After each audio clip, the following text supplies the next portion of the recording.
What's going on? Here's my next video on how to draw anime poses. And in this video, I'm going to be drawing Sesshomaru from the TV show Inuyasha. And so right now, I'm starting with the base of the model. I'm starting with drawing getting all the big shapes in, as far as like the shoulders, the chest, and the waist, and also the head.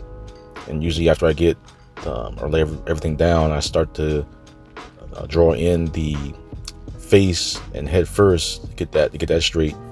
Just because I don't want to make too many strong details to the rest of the body until I get the face in, because that way you're detailing the whole body, then you're doing the face last, and by the time you do the face last, it will really keep erasing it because you have to resize it and everything. So I kind of like to do the face first to get the main structure in before I start working on everything else on the body.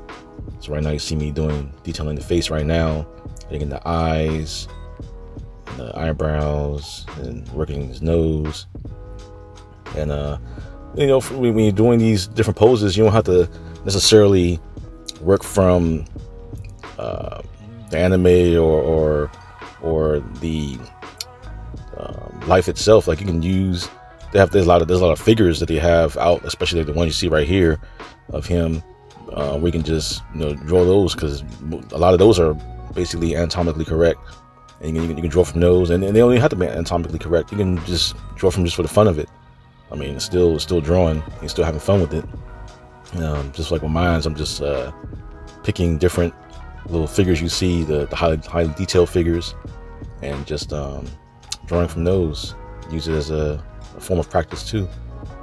And right now you see me doing the chest, and see with the chest here, it's a little bit I think the left side of his chest is further inwards, and I have the left side further outwards, which isn't really a big issue. I just I'll let it go as it is.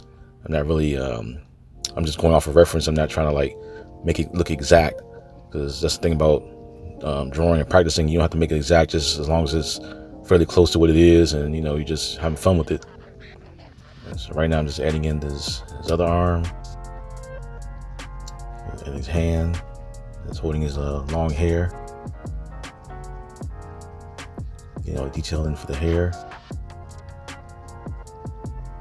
and his little his stripes on his side of his cheek. Getting in his arm. Make sure I roughing in all the details of the muscle. A lot of times I like to add a lot of details from muscles. Sometimes I may draw from a figure that's already skinny and not showing any detail, and I just like to add muscles in there anyway, because I just like to draw muscles on everything. Unless it's like a female body, then you have to kind of don't go too far. But there's females with muscles too, so you never know. I might just draw them also with that. And erasing all the construction lines underneath. And sometimes I don't really have to erase the construction lines. I just do it just to clean it up a little bit. But if I was to ink this, then I could just ink over it and then erase the whole thing after. Or if I was to take it and go digital, then I just make it digital and then save the drawing. Like if you want to sell it later or something like that. That's like a traditional piece. So right now I'm doing a cross hatching, going in with the lines. And you see that when I'm doing that, I follow how the arm is. And I'm doing this bandage, and see how I'm following the flow of the muscles as far as where to place the lines when I'm doing it. So you see me like if it's a round shape, I follow the round shape, and I'm following the direction of where it's going. I mean, you can do it off direction too, but me, I like to do it majority of the time, matching the direction of the muscle. That's why you see me going up to where it goes up, and I may change direction if I was going to make a certain part of the shade darker, and then I'll do that.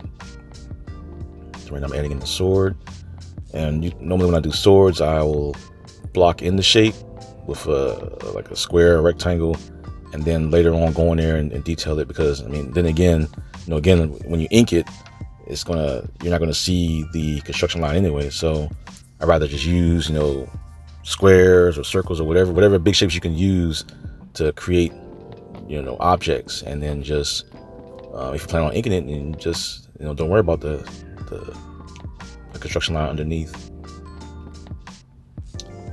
Working in the shading of the pants. And shading wrinkles of the pants isn't too hard. I mean, it's kind of like you're just